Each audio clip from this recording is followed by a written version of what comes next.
Good morning, friends. I hope you're all doing well. I hope you're all having a great Saturday. I was able to get this tomato plant planted on Thursday. I'm going to insert a picture of the tomato plant I had last year that got really big. I'm hoping this one does as well. Over here in this planter, last year I had planted a bunch of dill. None of it seems to be coming back though. There is a little bit of green growth right here. I don't think that's dill though.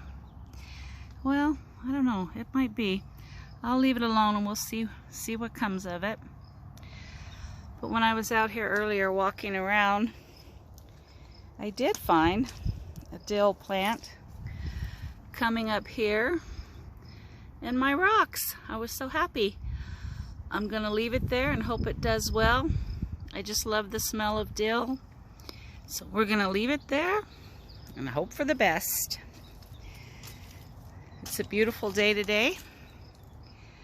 We are expecting some thunderstorms and rain showers later this evening.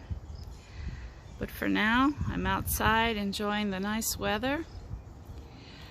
I hope all of you guys have a great weekend. God bless you. Take care. And I will talk to you later. Bye-bye.